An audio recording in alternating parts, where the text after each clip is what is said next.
Year after year, I release these year in review videos to sort of force me to go back over the year, recap everything that happened, and sort of sum it all up in light of the biggest lesson that I learned that year. And while there were plenty of lessons learned in the course of 2024, there's something a lot bigger that I'd like to take the time to announce right here in this video.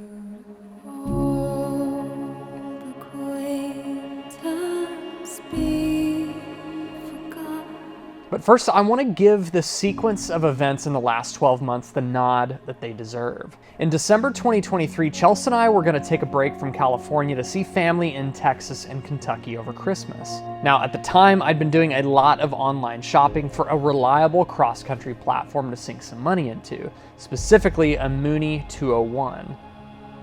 I was specifically looking for an F or a J model to get the 200 horsepower Lycoming and 64 gallons of fuel. I have a lot of time in a J model, and I love how those planes are built, and I love how they fly. I found a few that were going to be relatively easy to go look at, do a pre-buy on, and possibly buy one. And when I say buy one, I mean I was ready to write a check for one of these Moonies. And in fact, I was kind of planning on us coming back to California in one of them. And that, of course, would also enable us to start filming farther and faster adventures for this channel. At that time in California, though, Chelsea had been navigating one of the most complicated and tricky situations in aviation that she has ever experienced. While she was acting as the director of maintenance, it was a difficult time of constantly convincing people to do what's legal, not what's easy, at every turn. All while her airplane is literally tied up in the middle of a web of dishonesty. Neither of us had the mental or emotional bandwidth to enthusiastically close a deal on a new-to-me plane. So we spent Christmas and New Year with family as usual, and it had now been about 4 months since I had flown 80991. So we saddled up the Skyhawk and flew it out to California, where Chelsea's Cessna 150 sat awaiting proper reassembly by the two of us in all of January.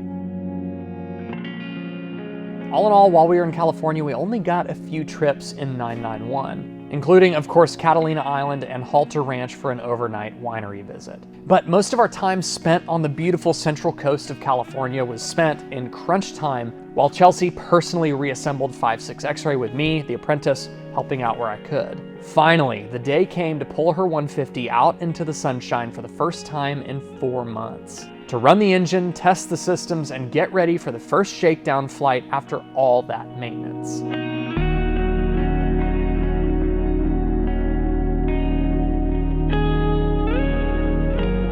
Our time here was up. And just like all the places we'd spent time and called a temporary home before, it hit me just how much I took our time here for granted. As the cliche goes, you never know what you have until it's gone, but I can't stress how true that is. See, when this experience has faded into the past, I'm not gonna be thinking about the stressful situation or the feeling of an impossible time crunch. I'm gonna remember the late nights at the hangar, goofing around, pulling rivets. I'm gonna remember the smell of the groves and the feel of the wind in our faces on our countless walks in this beautiful area. All the dinner dates, all the hikes, all the blissful moments. Man, breathe those in while you can, because once they've passed, it's just a memory now.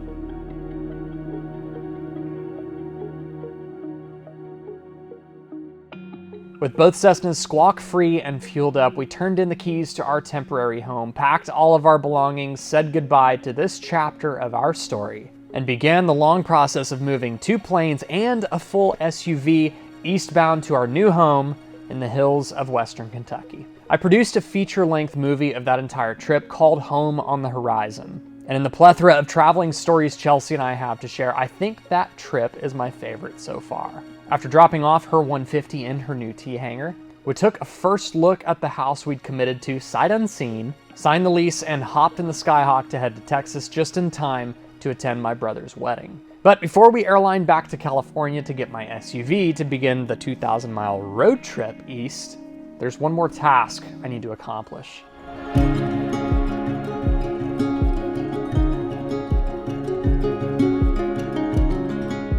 So, as of mid-February, we're gonna get married. And I've gotta say, the plan for this day came together so perfectly. I even had a tire blowout on the freeway that morning, changed it on the spot, and continued on with the schedule. because I was not going to let anything get in my way of asking Chelsea if she will marry me before we leave. And of course, I couldn't have pulled it off without our friends Chris and Keelan, who masterfully captured this moment in our lives for us.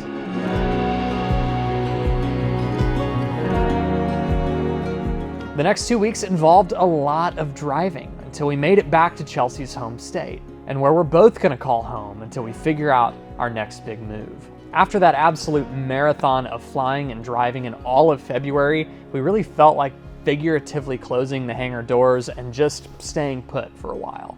We laid low, we worked on our projects, I sorted through and started editing all of that footage, and frankly, summer was well on its way. So now it's May, and we airlined down to Texas to get some much needed time with my family. Then we hopped in the Skyhawk to begin our next set of trips. We filmed in West Texas, which turned into the feature-length Rio Bravo video. And Chelsea went back to Kentucky while I flew to Kansas with Justin Seams from the Pilot to Pilot podcast to visit Garmin headquarters to chat about upcoming projects and cool stuff coming for 2025. After visiting Garmin, I flew back to Kentucky for what's going to be a summer full of not flying, but a lot of maintenance. But just a couple of days after I got back, this little stray dog strolled up to Chelsea in a rural grocery store parking lot. And practically before we could even get her cleaned up and put up for adoption, we absolutely fell in love with this bundle of fun. Named her Millie, and we've already started showing her so many adventures. This past summer, Chelsea and I spent a lot of time right here in this T hangar. A lot of early mornings, a lot of hot afternoons, and a lot of late nights. We completed the installation of all new Whelen LEDs on 5.6 X-ray, along with the same upgrades to 991, and we also solved a probe issue and a cooling fan issue in the wiring on the Skyhawk. Now, after all of that stuff was done, it was time for the big project. Tearing into the wiring on 5.6 X-ray to make way for the new Garmin GI275 EIS, which is going to replace all of the original engine gauges. AirVenture 2024 was right around the corner, so my dad airlined up to Nashville so I could pick him up. And that was the first time he would see all of the new Whelen LED lights on the Skyhawk, as well as his mother's name decaled on the brand new wingtips. We've got a Cessna with beautiful LEDs lighting up the sky, half mile southwest of Fisk Rocky Wings. So with the two of us in the Skyhawk and Chelsea in her 150, we all flew up to Oshkosh, Wisconsin, and both of these Cessnas were on static display during the whole week of AirVenture. It was a great time to take pause and really appreciate everything we've done to get to this point.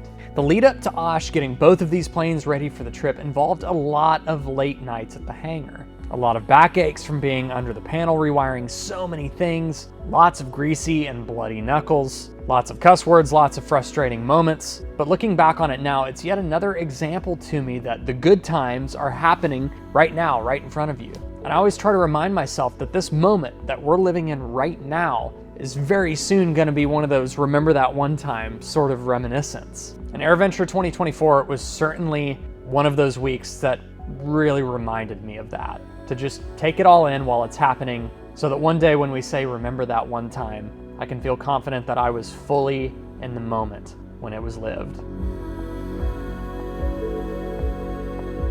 Also at AirVenture 2024, we were able to chat for quite a while with the guys at the Sling aircraft tent and take an intimate look at the 4-seat models, the low-wing TSI and the newly designed high-wing.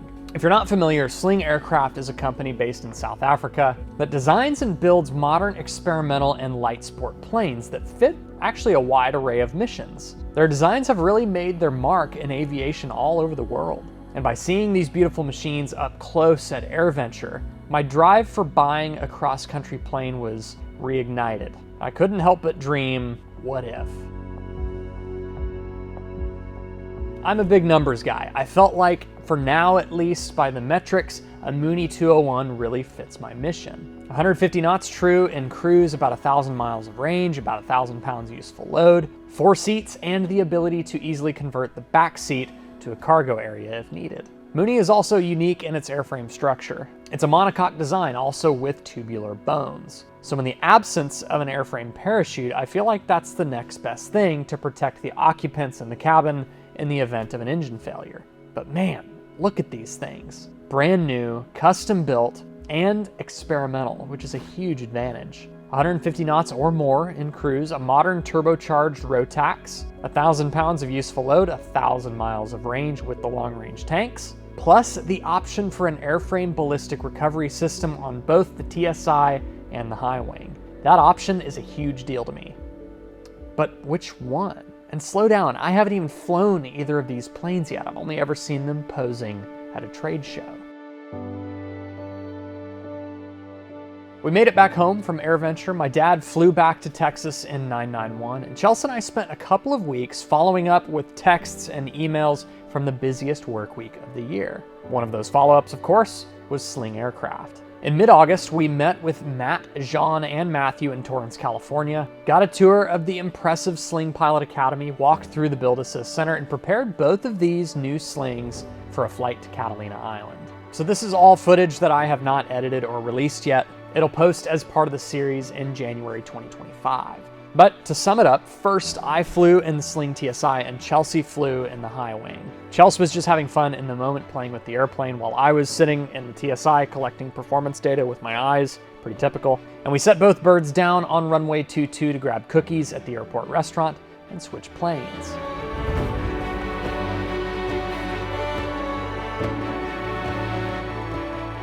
After our flights back to Torrance, there's no doubt in my mind that these planes are amazing to fly. And I was really starting to think that Sling may be the answer to my cross-country needs. But now that we've actually flown both planes and Chelsea and I have much data to debrief and discuss about the whole thing, I feel like it's appropriate to start asking the question, which one is the one? Well, the Sling crew made Chelsea and I guess each other's preferences on camera. When we started the trip, we were leaning toward opposite planes. And now we have switched preferences and we are still leaning toward opposite planes. So we concluded this awesome day of aviating with a lot to think about. We burned the next couple of days hanging out with my sister and brother-in-law in LA. We airlined back to the other side of the Rockies and spent a lot of time looking at the numbers and discussing the options. So a couple of weeks went by and the Sling crew asked us if we would like to join them in flying the same two planes all the way to British Columbia for a regional Rotax fly-in. Since, of course, these planes are powered by the brand new Rotax 916 IS. We quickly ironed out some logistics and in mere days, we were on a plane heading back to California.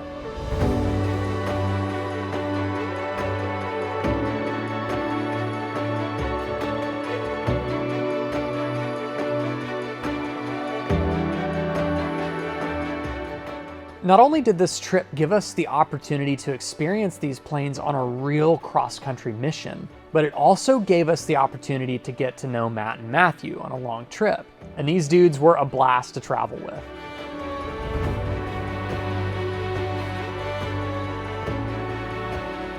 And on that trip, I had a moment. Cruising at 15,500 feet on oxygen, absolutely sipping fuel, screaming along at 150 knots. I don't know how to describe the feeling, but it just felt right. It's like the situation I've been daydreaming about for years, having a fast, fuel-efficient plane, gorgeous panel, beautiful view out the window as we're cutting across the country. It's like that dream came to life. And I was there, I was sitting in the middle of it. And right there, in that moment, in that plane, I made a decision. This is going to be my next plane.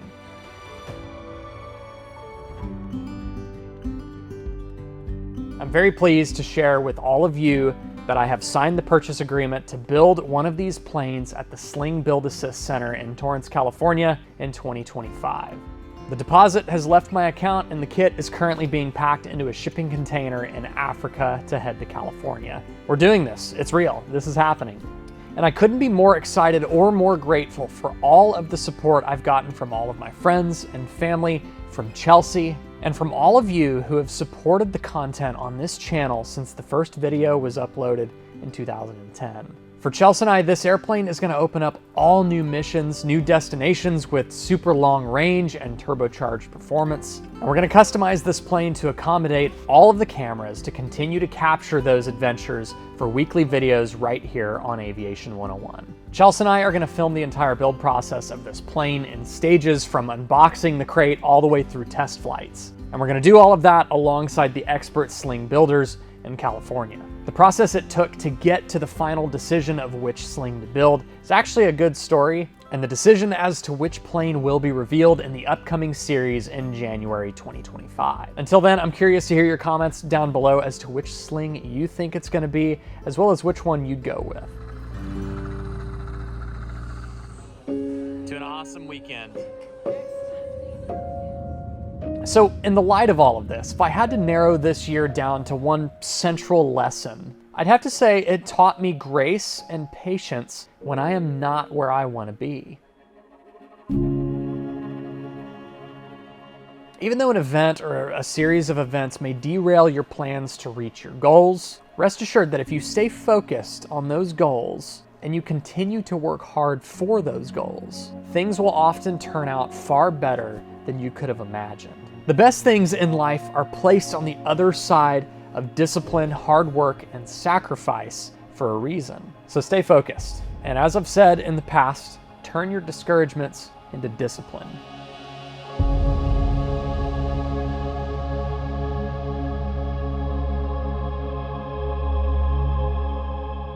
Thank you so much for continuing to support the content I post here on this channel. And I hope these videos continue to inspire safe flying, or if nothing else, inspire you to capture your own adventures, be it through photos or video, to keep a tangible record of all of those precious moments that we all take for granted.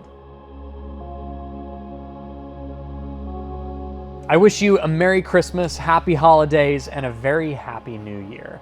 This is Josh signing off from 2024. It's been a momentous year for Chelsea and I cannot wait to share the next 12 months of adventures with all of you right here on Aviation 101. We'll see you in 2025. Fly safe.